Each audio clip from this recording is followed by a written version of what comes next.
How long does it take the Earth to make one complete rotation around its axis? 24 hours or 1 day? If we look at the same image of the globe, but from the top, looking down the axis from the North Pole, we see the Earth is rotating counterclockwise around the North Pole. If we look more carefully at this axis of rotation, we see that it is tilted relative to Earth's orbit around the Sun. Instead of being perpendicular, it's tilted 23.5 degrees. How long does it take the Earth to make one complete orbit around the Sun?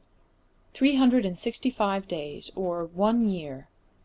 During Earth's orbit around the Sun, it follows a nearly circular path, but with a small elliptical eccentricity.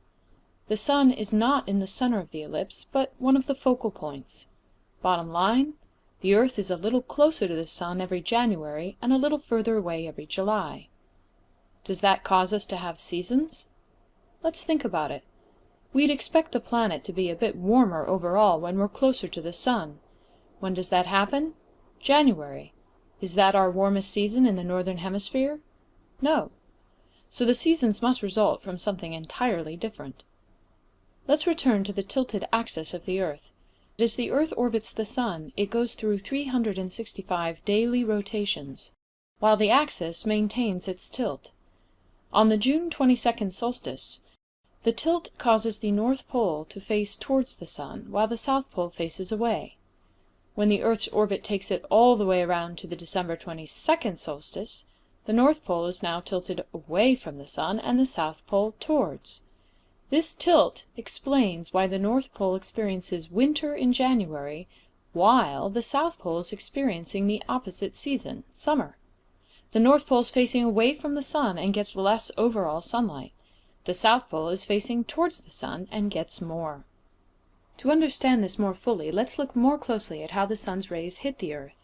First, notice that halfway in between July and January, during the September 23rd equinox, the tilt causes neither pole to face away or towards the Sun.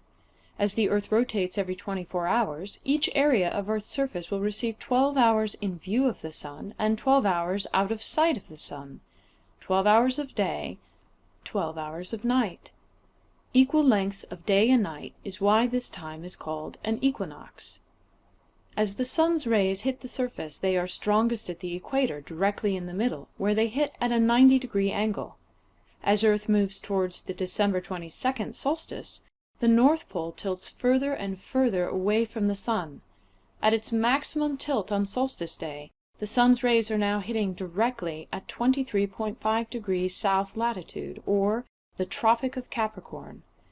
Notice that every location within the Antarctic Circle at the South Pole is getting 24 hours of sunlight.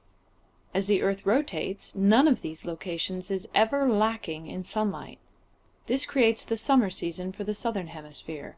In the Northern Hemisphere, inside the Arctic Circle, the reverse happens. 24 hours of darkness, winter season for the North.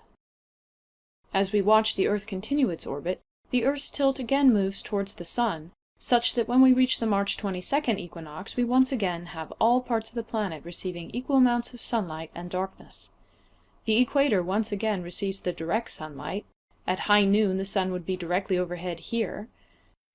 Returning back to the June 22nd solstice, we see the tilt move the North Pole towards the Sun, so that the North Pole receives more and more hours of sunlight each day. At the solstice, the Northern Hemisphere experiences summer. All points within the Arctic Circle experience 24 hours of sunlight, and the Sun is directly overhead, providing its most intense heating at the Tropic of Cancer, at a location 23.5 degrees north of the equator. As we continue to watch this process, we can see that the Southern Hemisphere moves through this 1-year orbit from its winter through its spring, summer, fall, and back to winter, while the Northern Hemisphere experiences the opposite season. Note that each solstice and equinox represents opposite seasons in opposite hemispheres. The winter solstice in the Northern Hemisphere is the summer solstice in the Southern. That means that sun lovers can plan trips to maximize their sun exposure, traveling to the Southern Hemisphere in December, January, and February, and the Northern Hemisphere during June, July, and August. And if you're looking for the most intense sun on the planet, be sure to travel to the equator at the equinoxes, 23.5 degrees north in June and 23.5 degrees south in December.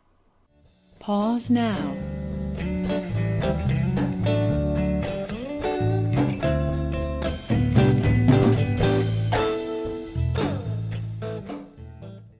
For more information and more detail, continue on to the next video in this series.